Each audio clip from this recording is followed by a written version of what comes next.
जरा सोचिए, क्या हो अगर हम किसी बड़ी बाढ़ या खतरनाक तूफान को आने से पहले ही उसे रोक सकें। और नहीं, ये कोई साइंस फिक्शन की बात नहीं हो रही है। हम असल में आपदा प्रबंधन के एक बिल्कुल नए दौर में जा रहे हैं। एक ऐसा दौर जहां इंतजार करने की बजाय तैयारी की जा रही है। तो चलिए देखते हैं कि ये सब हो कैसे रहा है। हम किसी अप्रत्याशित चीज के लिए तैयारी कैसे करते हैं। बाढ़, बादल का फटना, सुनामी, ये सब ऐसी आपदाएं हैं जिन्हें हमेशा से ही अनप्रिडिक्टेबल माना जाता रहा है। पर सोचिए, अगर हमारे पास ऐसी टेक्नोलॉजी हो जो हमें इनके आने की एकदम सटीक जानकारी दे सके। बस यही एक सवाल आज आपदा प्रबंधन की पूरी दुनिया को बदल रहा है। अब जरा इस नक्शे पर नजर डालिए। ये भारत में बाढ़ के खतरे की एक सच्ची तस्वीर दिखाता है। साफ साफ दिख रहा है कि देश का कितना बड़ा हिस्सा लगातार एक बड़े रिस्क पर है। चाहे उत्तराखंड में बादल फटने की घटनाएं हों या हमारे तटीय इलाकों में सुनामी की वार्निंग्स, एक बात तो तय है, लाखों लोगों के लिए ये सवाल अगर का नहीं बल्कि कब का बन चुका है। तो इस नई और थोड़ी खतरनाक दुनिया में हम सब सुरक्षित कैसे रहें? जब आपदाओं का खतरा लगातार बढ़ता ही जा रहा है, तो हमारी स्ट्रैटेजी क्या होनी चाहिए?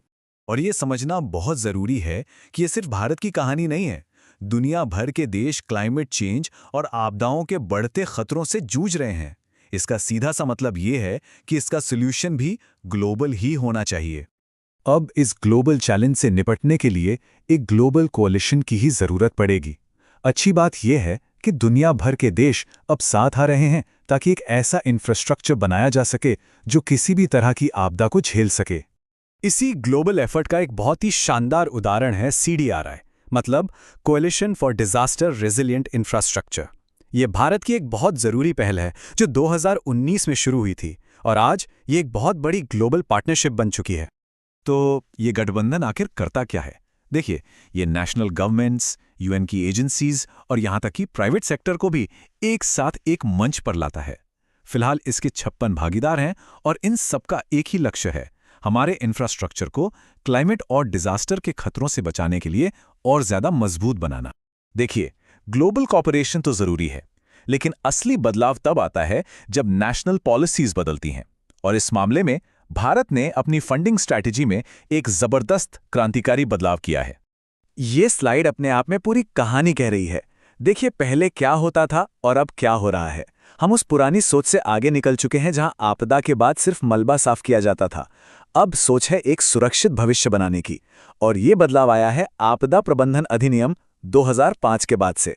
अब पैसा तबाही के बाद खर्च नहीं हो रहा, बल्कि उसे रोकने के लिए पहले ही लगाया जा रहा है। ये एक बहुत बड़ा एक गेम चेंजिंग बदलाव है। और ये सिर्फ कागजी बातें नहीं हैं, बल्कि जमीन पर काम हो रहा है। 15वें वित्त आयोग ने आपदा के जोखिम को कम करने के लिए 2.32 लाख करोड़ रुपए दिए हैं।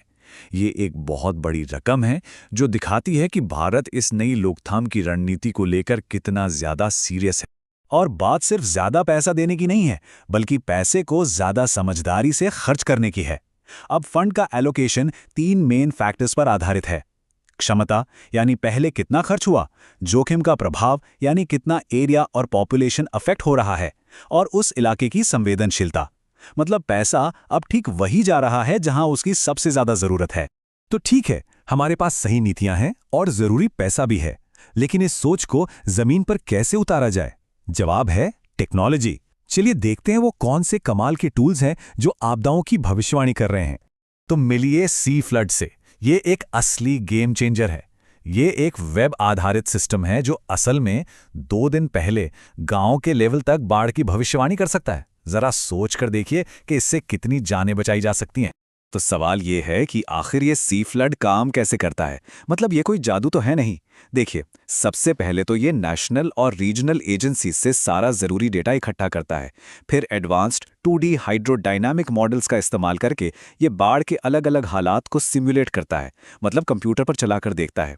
इसी के आधार पर ये बाढ़ के मैप और पानी के लेवल की भविष्यवाणी करता है। और सबसे जरूरी बात, आखिर में ये बिल्कुल सटीक गांवों को 2 दिन पहले ही अलर्ट भेज देता है। सोचिए, तैयारी के लिए वो 2 दिन कितने कीमती हो सकते हैं।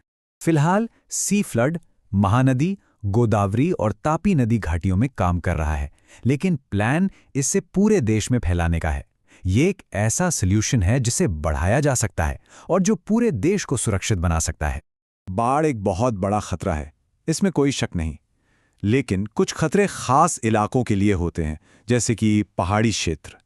तो चलिए देखते हैं कि कैसे टेक्नोलॉजी इन यूनिक चैलेंजेस से निपट रही है। बादल फटना, ये शब्द हम सबने सुना है।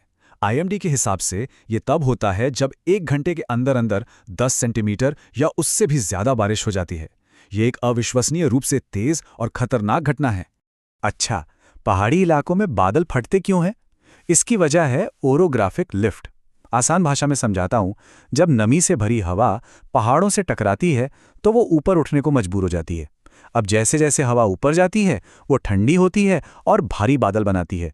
कभी कभी हवा का बहाव इतना तेज होता है कि वो बारिश की बूंदों को नीचे ही नहीं गिरने देता और सारी नमी एक ही जगह जमा हो जाती है।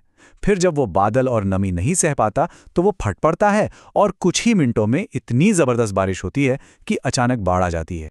बादल फटने के अलावा एक और बड़ा खतरा है GLOFs, मतलब ग्लेशियल लेक आउटबर्स्ट फ्लड। ये तब होता है जब ग्लेशियरों के पिघलने से बनी झीलें अचानक से फट जाती हैं। इससे निपटने के लिए केंद्रीय जल आयोग सैटेलाइट के जरिए 900 से भी ज्यादा ऐसी झीलों पर नजर रख रहा है। और तो और सिंथेटिक एपर्चर रेडार जैसी टेक्नोलॉजी का इस्तेमाल झील के साइज में किसी भी बदलाव का तुरंत पता लगाने के लिए किया जा रहा है। तो जब हम इन सब चीजों को एक साथ देखते हैं, ग्लोबल पार्टनरशिप, स्मार्ट फंडिंग और एडवांस्ड टेक्नोलॉजी, तो एक बहुत ही साफ तस्वीर उभरकर सामने आती है। तो इसका मतलब क्या है? इसका मतलब यह है कि हम आपदा प्रबंधन में एक ऐतिहासिक मोड़ पर खड़े हैं। हम आपदा के बाद मलबा हटाने की बजाय उसे आने से पहले ही रोकने की कैपेसिटी डेवलप कर रहे हैं। हमारा लक्ष्य अब सिर्फ रिस्पॉन्स देना नहीं है, बल्कि सही नीति, स्मार्ट फंडिंग और कटिंग एज टेक्नोलॉजी के दम पर आपदा को मात देना। तो आखिर में एक सवाल बचता है। जरा सोचिए, क्या होगा जब हमारी किसी भी आपदा की भविष्यवाणी करने की ताकत एकदम परफेक्ट हो जाएगी, जब हम ठीक ठीक जानते होंगे कि क्या आने वाला है। तो एक समाज के तौर पर हमारी जिम्मेदारियां कैसे बदलेंगी? सोचने वाली बात है ना?